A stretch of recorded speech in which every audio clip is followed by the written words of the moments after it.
Joining us right now, first on CNBC, following that decision that some have described as historic, is SEC Chair Gary Gensler. Chair Gensler, we appreciate you being with us. Let me start by asking you this. Do you consider the decision historic? And it appears that it's a decision that you made either reluctantly or perhaps even begrudgingly.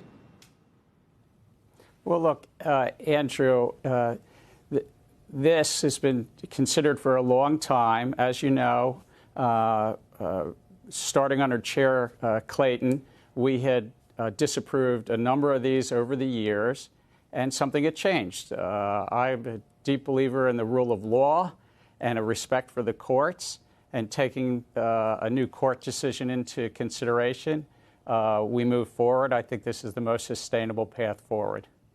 So it appears, though, from what you're saying and reading through the decision as well, that what changed is not necessarily something inherent to crypto or Bitcoin per se, but what changed was what the courts did. Is that the way to think about this?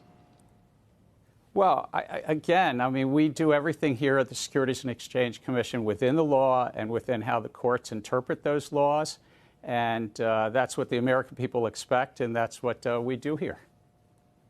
What is your message to investors about Bitcoin now? Because we're going to have all sorts of public investors now potentially have access to Bitcoin in a way that they didn't before. We were just talking to Larry Fink. He said that he got a huge wave of new investors getting into Bitcoin through this ETF.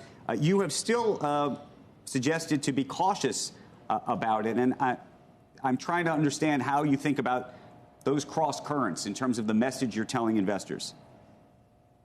Well, look, Bitcoin itself, we did not approve, we do not endorse. This is a product called an exchange-traded product, a way that investors can invest in that underlying non-security commodity called Bitcoin. But yes, investors, I think, should be aware that the underlying asset is a highly speculative, volatile asset, and amongst its use cases is really for illicit activity, money laundering and sanctions and ransomware and the like. And I know that you've asked other people over the last few days, is it being used as a store of value? It's a speculative, volatile store of value. Is it being used as a payment anywhere? Are we buying cups of coffee with it? Not really. The only payment mechanism it's being used for, in sort of in a primary sense, is illicit activity. So I think you've been spot on about that, Andrew. So just on that note, Mr. Chairman, this is out, and I'm not going to take either side on the whole thing, and it's kind of funny. But these are, I don't know the exact units, but if you look since 2017, what's been used to launder money, 20,000 is the unit for, 20,000 is the unit for a dollar, 33 is the unit for Bitcoin. So that's a multiple of I don't know how much for dollars being used for money laundering versus Bitcoin. But now I could see Bitcoin bears saying, really? Well, it's not even good for money laundering. Then it has zero value. I could just see that as another arrow in the quiver for the bear case. But the question I wanted to ask you was this: let's take the continuum. Let's take the rat poison, Beanie Baby, Jamie Dimon, Charlie Munger versus we had yesterday on our Coinbase CEO. Did you hear him make the case for Bitcoin? I mean, it was almost like a symphony to Bitcoin bulls, Chair Gensler. The proof of work, akin to gold. Every monetary aspect we've had for thousands of years is represented perfectly. And Tom Lee, there's never been a mistake on the blockchain out of trillions of transactions. You understand it. You taught at MIT.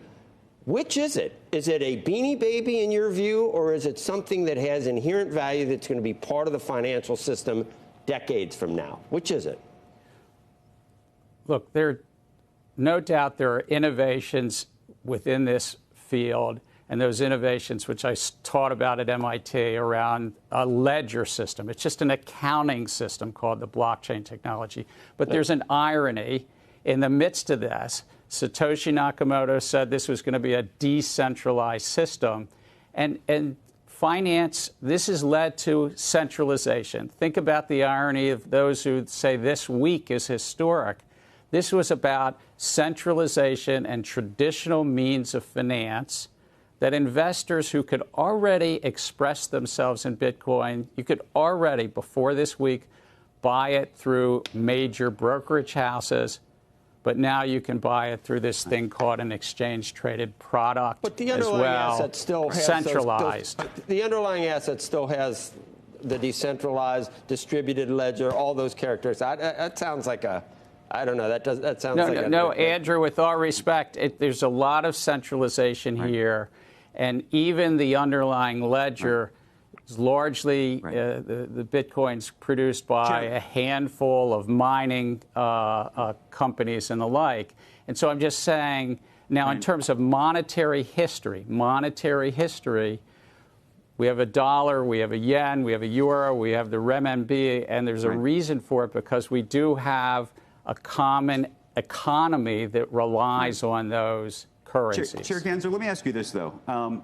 Is there a possibility, despite the fact that this has been now approved, that this spot ETF has been approved, that you could see a day where Bitcoin itself in some way would be outlawed? I ask because if you recall, and now there's a lawsuit taking place between Coinbase and the SEC. They went public, and they've now made you've come back and said that there are certain unregistered securities and the like that are on their platform. They say, well, if you approved us the first time, how can you come back and say that this is not kosher? And so I think there is this other question about, and I know you're not endorsing Bitcoin, does that still open up the possibility that Bitcoin could somehow come under fire from the SEC or some other agency? Look, let me talk about this field more broadly. And the American public is aware of this. It's rife with conflicts. It's rife with fraud and abuse without prejudging any one token. Many of these tokens, I would suggest a majority of these tokens are actually securities under the securities law. And so the platforms, the various places that you might buy or sell these crypto security tokens need to come into compliance with the federal laws. What did you make of what Elizabeth Warren, who was very supportive of you taking this role originally, coming out and saying the SEC is wrong on the law and wrong on the policy? I have deep respect for those who may have been on the other side of this. But again, I have a deep respect for the law and how courts interpret the law. We had the D.C. Circuit, a three-judge panel rule on this. We looked at it, and I thought this was the most sustainable path forward.